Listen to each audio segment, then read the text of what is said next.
구독과 좋아요, 댓글은 늘 야담상회의 힘이 됩니다. 야담상회, 오늘의 이야기 시작합니다. 조선시대 평안북도 정주 납청 지방에 방자육이 장인인 백첨지가 살고 있었습니다. 그는 전국에서도 알아주는 이름 높은 유장이었어요.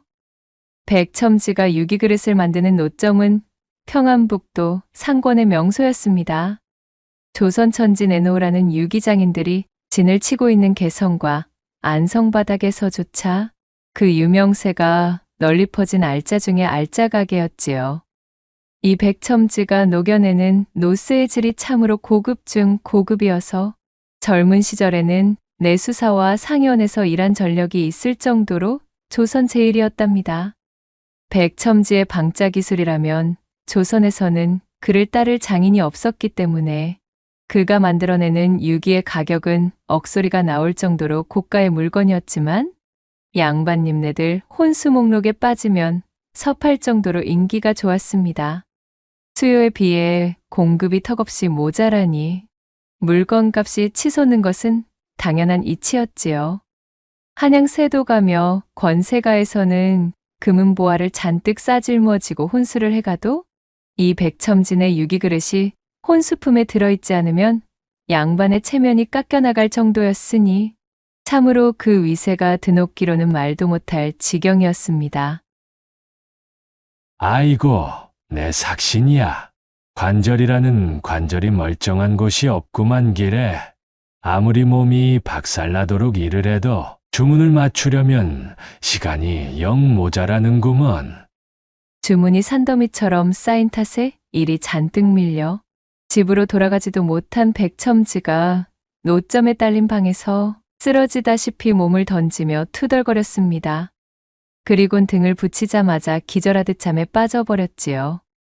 다음 날 아침 일찍 눈을 뜬 백첨지가 기지개를 펴며 방에서 나와 공방을 둘러보는데 거렁뱅이를 겨우 벗어난 듯한 웬 젊은 총각이 공방의 화덕 옆에서 자신이 잠들었던 흔적을 치우고는 빗자루로 그 자리를 깨끗이 청소하고 있는 것이 아니겠어요?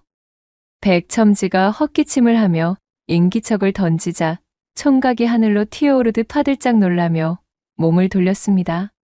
그 모습을 본 백첨지가 말했지요.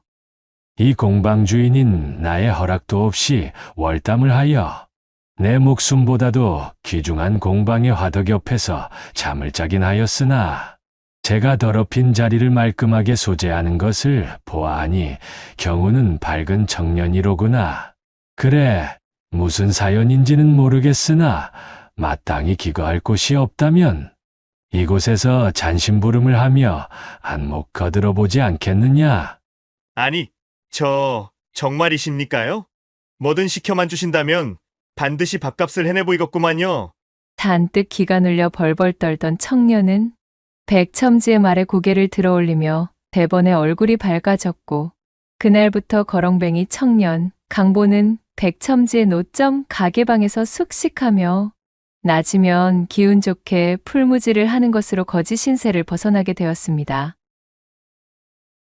아버지, 오늘도 녹그릇을 잔뜩 만들었나요? 궁금한데 어째서 나에게는 보여주지 않으려고 하시는 거죠? 제가 계집아이라 그래요?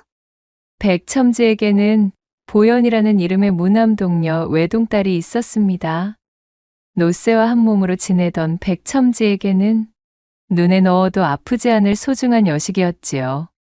왈가닥의 기질을 가지고 있던 이 보연은 틈만 나면 공방으로 들이닥쳐 제 아비가 일하는 모습을 구경하고는 하였는데 어느 날 공방에 들렀다가 대뜸 풀무질에 여념이 없는 강보를 발견하고는 외쳤습니다. 어랍쇼. 뭐야? 누군데 우리 아버지의 공방에서 풀무질을 하고 있는 거야?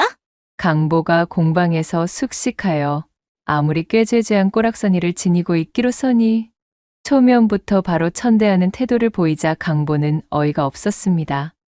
이거사 왔으면 일하는데 방해되지 않게 얌전히 구경이나 하다가 갈 것이지. 어쩌자고 일하고 있는 강보를 귀찮게 구는 게냐. 강보? 아니, 아버지. 이 강보라는 사람이 언제부터 여기서 일한 거예요? 어이구, 그건 내가 알아서 무엇하게. 거 불무지라는데 방해하지 말고 이리 비켜서 거라. 그나저나 너는 어찌 이리 공방을 자주 오는 게야? 논물이라도 튀면 어쩌려고 그러냐? 어이구, 못 말리겠구만. 보현의 무례한 등장에 기분이 그리 유쾌하지는 않았지만 자신을 거두어준 백첨지의 여식임을 알게 된 강보는 퉁명스러운 태도를 보이는 보현을 한번 슥 훑어보고는 아무런 대꾸도 없이 제 일에 열중하기 시작했지요. 보현은 화덕의 열기로 발그스름해진 뺨을 잔뜩 부풀리며 뾰루퉁해져서는 그런 강보의 뒷모습을 물끄러미 보다 말고 흥 하고는 몸을 돌려 공방에서 나가버렸습니다. 노쇠를 만들기 위해 용로에 합금을 할 때 가장 중요한 것은 바로 구리와 주석의 비율이었습니다. 그리고 그 황금 비율은 공방에서 오로지 백첨지 혼자만 알고 있는 특급 비밀이었지요. 이후에 공정에서 추가되는 몇 가지의 재료와 비법 역시 오직 백첨지만이 쥐고 있는 기술이었습니다. 백첨지의 노점에는 종업원이 10댓 명이나 되었지만 방자를 두드리고 펴며 완성품으로 다듬어내는 기술도 마지막 마무리는 항상 백첨지의 몫이었습니다. 백첨지는 쉽사리 자신의 비결을 내어주지 않았어요. 방자육이 제작에서 가장 중요한 비법을 꽉 틀어진 백첨지가 못마땅하여 제자를 가장한 종업원으로 들어왔다 견디지 못하고 나가는 자들이 부지기수였으나 강보만큼은 마치 우직한 황소처럼 자리를 지켰습니다. 자신을 거둬준 백첨지를 은인으로 모시며 가진 굳은 일도 마다 않고 묵묵히 자신의 존재를 키워나갔지요. 그렇게 서너 해가 흐르자 강보는 풀무지를 면하게 되었고 백첨지는 드디어 강보에게 초벌방자 기술을 전수해 주었습니다. 강보가 조실부모하고 어릴 때 거지로 연명하다 백첨지의 공방까지 흘러들어왔으나 백첨지 덕택에 본바탕이 드러나게 되었답니다. 얼굴은 이목구비가 훤칠해 제법 날카롭게 빠졌으며 연일 망치와 풀무로 다져진 상체는 어느새 근육이 붙어 떡하니 벌어졌습니다. 또한 키는 자그마치 팔척에 가까워졌으니 참으로 듬직하고도 근사한 사내가 되어 노점 근처 장터에서는 이 강보를 모르는 상인이 없을 지경이 되었습니다. 예전에는 백첨지의 방자유기를 구경하려 모여들었던 귀부인들이 어느덧 구석에서 망치질을 하고 있는 강보를 보기 위해 모여들 정도였지요. 어머나, 참으로 이런 공방에 처박혀서 논물이나 튀기고 있기에는 퍽 아까운 청년일세. 천한 유장질은 그만두고 우리 집 머슴으로 났었으면 알맞겠구만. 아니, 이 여편네가 채통머리 없이 이 무슨 망발이신가. 하지만 그 의견에는 나 역시 적극 동조하는 바이네. 중년의 여인들이 농을 던지며 깔깔 웃음을 터뜨렸으나 강보는 별일도 아니라는 듯 제 일에만 열중할 뿐이었습니다. 그리고 노점에서 저만치 떨어진 골목길 어귀에서 그런 강보를 물끄러미 허나 그윽하게 애가 타는 눈길로 바라보고 있는 한 여인이 있었으니 그녀는 바로 백첨지의 여식 보현이었지요. 보현은 공방에 놀러오는 사이 훌쩍 사내가 되어버린 강보에게 어느새 크나큰 연심을 품게 된 것이었습니다. 강보 저 자식 언제 저렇게 훤칠해져서는 말이야. 처음 이곳에 흘러들었을 때는 그야말로 거렁뱅이 몰골을 벗어나지 못하였거늘 언제 저리도 근사한 사내가 되었다지? 보현은 마른 침을 꿀꺽 삼키며 강보의 주변에서 질척거리고 있는 중년 귀부인들을 향해 인상을 쓰며 이를 갈았지요. 그러다 결국 어느 여름날 사달이 벌어지게 되었습니다. 점심때만 되면 강보는 지게를 지고 반마장쯤 떨어진 백첨진의 집에 가서 공방 인부들 먹을 점심밥상을 지고 오는 것이 일과였습니다. 그날도 용로에서 한창 합금 작업을 하다 점심때가 가까워져 점심밥상을 짊어지기 위해 집으로 달려가니 강보의 온몸에서 땀이 비오듯 했습니다. 집에는 마침 보현이 부엌에서 나오며 강보를 맞이했지요. 어휴, 얘 강보야. 몰골이 그게 뭐니? 누가 보면 땀으로 멱이라도 감은 줄 알겠구나. 어서 이쪽 우물로 오거라. 보현이 바가지를 들고 우물 쪽으로 앞장섰습니다. 예, 알겠구만요. 강보가 쭈뼛거리며 우물가로 따라서자 한여름 부엌에서 아궁이에 앉아 점심상을 장만하느라 땀을 한 바가지 흘리며 드러나 있는 것이 아니겠어요? 강보는 난생 처음 두 눈으로 보는 일밖에 모르고 살던 강보에게는 너무나 강렬한 진풍경이었지요. 아니, 얘 좀 봐. 뭘 그리 멍청이 섰어? 설마 등목할 줄 모르는 게니? 이리 와 엎드려 보렴. 보현은 키득거리며 우퉁을 벗어던진 강보의 등에 우물물을 퍼부었습니다. 고운 손바닥으로 강보의 등을 문지르다가 문득 밀어도 밀어도 끝이 보이지 않는 강보의 넓은 등짝에 매료되고 말았지요. 어쭈? 제법. 익은 홍시빛깔이 된 얼굴로 곁눈질을 하던 보현이 침을 꼴깍 삼키며 강보의 앞가슴 쪽도 물을 뿌리며 문지르자 콧바지를 뚫을세라 강보의 대들보가 공중을 향해 발포할 기세로 쿵쾅거렸습니다. 화라산 같은 거 사해? 한여름 매미들도 무얼 아는 듯 신이나 목청껏 우러젖혔습니다. 그날 이후로 강보는 점심상을 받으러 갈 때마다 보현에게 잡혀 그냥은 돌아오지 못하는 신세가 되고 말았습니다. 그녀는 집에 아비가 없는 틈을 타서 점점 대담해져서는 제 집 부엌이며 우물 옆에 자리한 갈대밭이며 발길 닿는 곳이면 닥치는 대로 늘러붙어 강보는 이러다 큰일이 난다며 보현을 저지하려 했지만 그녀는 완강했습니다. 자신의 요구에 응하지 않으면 아버지인 백첨지에게 말해 강보를 공방에서 쫓아내게 만들 것이라며 엄포를 놓았습니다. 다소 과격한 방도이긴 했지만 사실 보현은 더 이상 이대로 강보를 홀로 방치해 두었다가는 기부인들의 머슴으로 팔려가 그를 잃게 될지도 모른다는 생각에 덜컥 겁을 집어먹고 이렇듯 강보를 점찍어두려는 심산이었습니다. 강보를 향한 춘심이 너무 과해 앞뒤 잴 틈도 없이 일이 되고 말았지요. 아무것도 모르는 강보는 그저 보현의 말을 얌전히 따를 수밖에 없었답니다. 그러던 어느 날 강보가 점심상을 지고 불이 나게 노점으로 가는데 담벼락 그늘에 앉아 졸고 있던 관상쟁이가 벌떡 일어나더니 대뜸 강보의 길을 막으며 외쳤습니다. 아니, 이보게나. 자네, 나 좀 잠시 보셔야겠어. 자네의 관상이 확 변하고 말았구만 그래. 예? 그 말을 들은 강보가 깜짝 놀라 반문하고는 관상쟁이의 영감을 밀치듯 제쳐버리고 헐레벌떡 노점으로 뛰어왔습니다.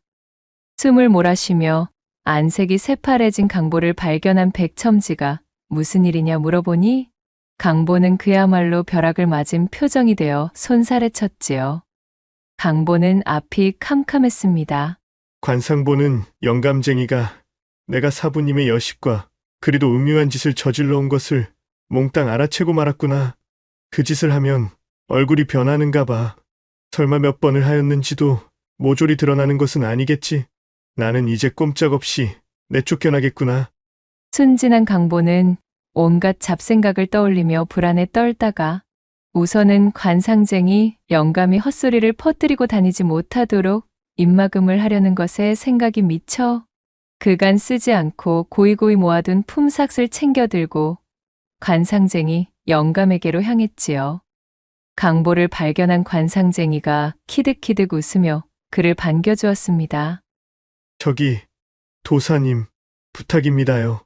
제발 아무에게도 이르지 말아 주십시오. 이 돈은 제 전 재산이나 다름없으니 이것으로 부디. 그 잡스러운 분도는 되었고, 자네 그 고개를 한번 들어보시게. 관상쟁이 영감의 말에 강보가 중죄를 저지른 죄인 마냥 푹 숙이고 있던 고개를 들자 그의 얼굴을 유심히 보던 관상쟁이가 말했습니다. 자네의 상이 그야말로 횡재수를 받아 팔자를 고쳐먹을 상이 되었구만. 자네의 팔자가 송두리째 바뀔 게야. 관상쟁이의 말에 그간 백첨지의 여식과 그렇고 그런 행위들을 한 것이 몽땅 들통난 게 아님을 알아차린 강보는 놀란 가슴을 쓸어내리며 한숨을 푹 쉰 뒤 말했지요. 아니 영감님 팔자를 고치다니요. 지금 제 형편이 어떤지 알기나 하십니까?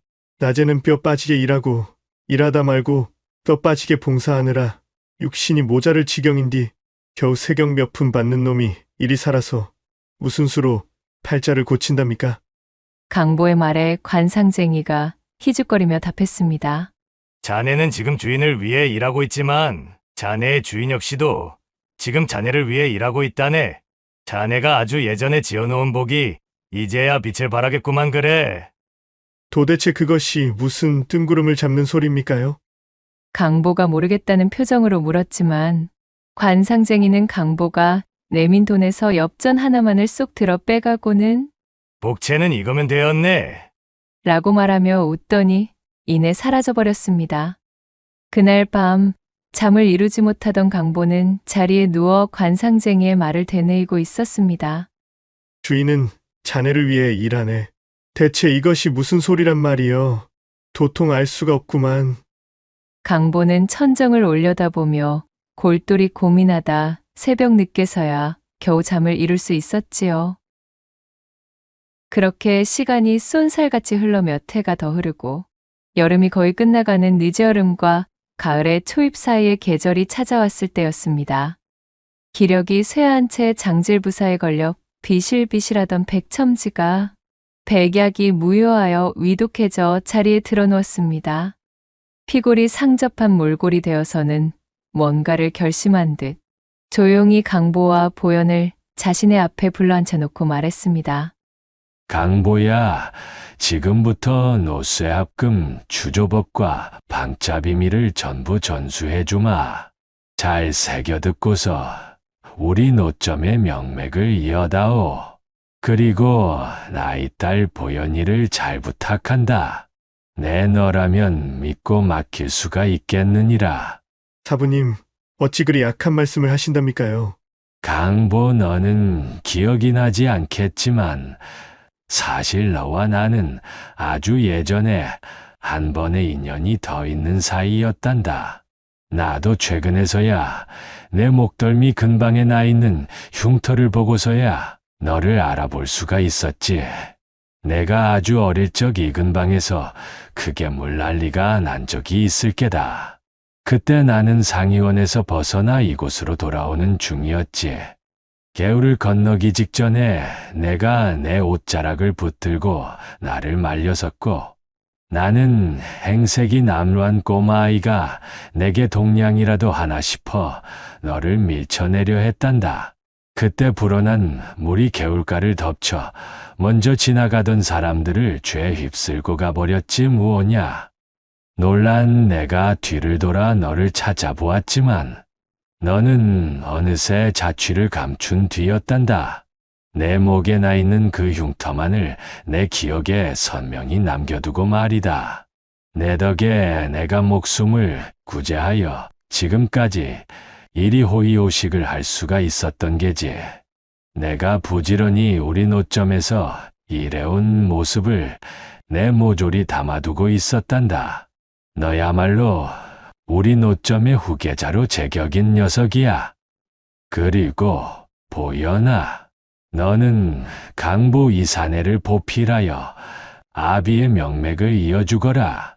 강보 이놈이 보기보다 훨씬 진국인 놈이니 이것저것 잴 필요 없이 내 서방으로 삼으면 아주 딱이겠구나. 백첨지의 말에 보현은 굵은 눈물만 뚝뚝 흘리고 있을 따름이었지요.